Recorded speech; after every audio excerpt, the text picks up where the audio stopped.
Hello बच्चों, कैसे हो आप। आज हम कक्षा 5 हिंदी की वर्कशीट हल करेंगे।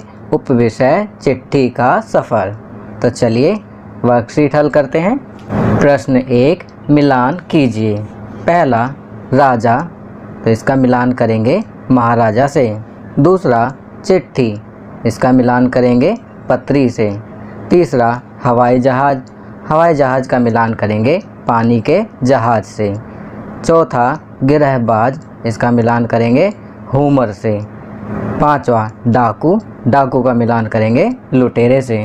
बच्चों, आपको मालूम है गिरहबाज और हुमर कबूतर की प्रजातियां हैं जो कि संदेश भेजने के काम आती हैं। चलिए अगला प्रश्न करते हैं।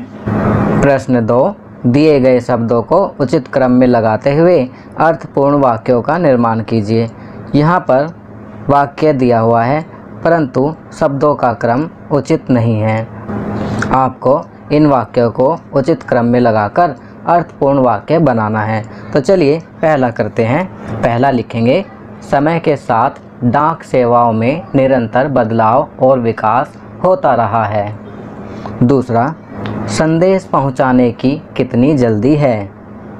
तीसरा, अब अपने घर का पिन कोड पता करो। चलिए आगे बढ़ते हैं।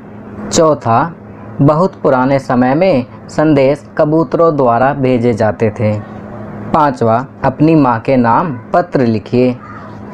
तो बच्चों, इन सभी वाक्यों को हमने उचित क्रम में लगाकर अर्थपूर्ण वाक्य बना दिया है।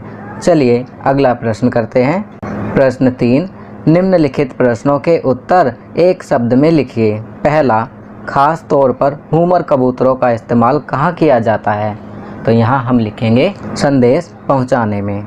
दूसरा, किसी भी जगह के पिन कोड में कितने अंक होते हैं। तो यहाँ हम लिखेंगे 6 अंक होते हैं। चलिए आगे बढ़ते हैं। तीसरा, आज भी भारतीय डाक सेवा डाक पहुँचाने के लिए किन पर निर्भर करती है।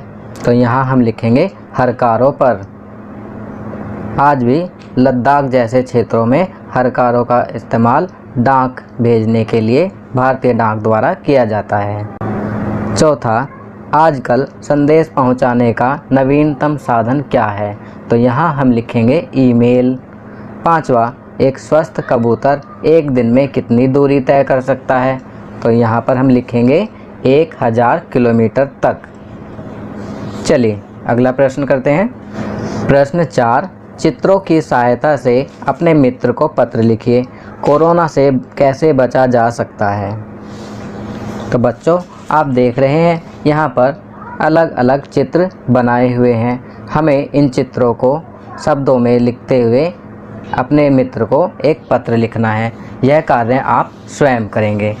आपकी सुविधा के लिए मैं पत्र इस प्रकार लिख रहा हूँ। परीक्षा भवन, फिर दिनांक लिखेंगे।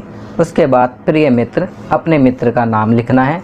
मैं यहाँ अपने मित्र नवीन का नाम लिख रहा हूँ। चलिए पत्र शुरू करते हैं। प्रिय नवीन, हम सब यहाँ ठीक हैं और आशा करता हूँ कि वहाँ भी सब ठीक होंगे। जैसा कि तुम्हें पता है कि पूरे विश्व और साथ ही हमारे देश में कोरोना महामारी फैली हुई है। मैं तुम्हें इससे बचने के कुछ उपाय बताना चाहता हूँ।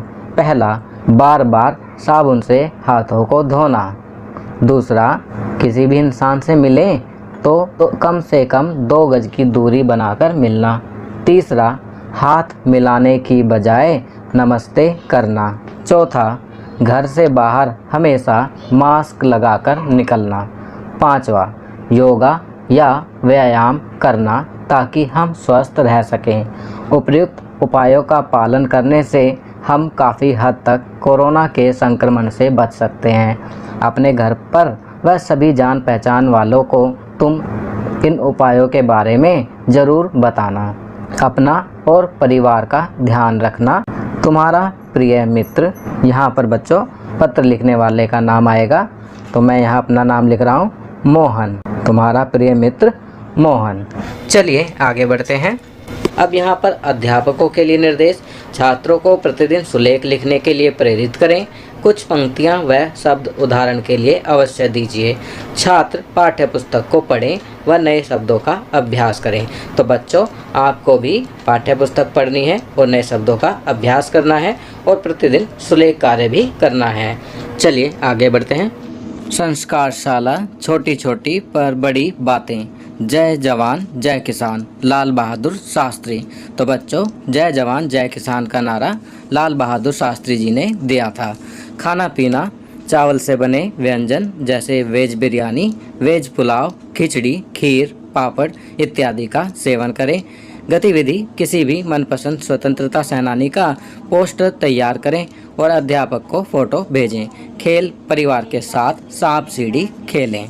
चलिए आगे बढ़ते हैं। दैनिक दिनचर्या, प्रतिदिन स्नान करें। अपने माता पिता का अभिवादन करके अपने दिन की शुरुआत करें। अपने दांतों को दिन में 2 बार ब्रश करें। प्रतिदिन स्नान करें। खूब पानी पिएं और संतुलित आहार लें। अपने चेहरे को छूने से बचें और अपने हाथों को बार बार धोएं।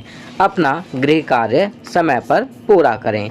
तो बच्चों, यहाँ पर कुछ अच्छी आदतें बताई गई हैं जिन्हें आप अपनी दैनिक दिनचर्या में शामिल करेंगे। चलिए आगे बढ़ते हैं।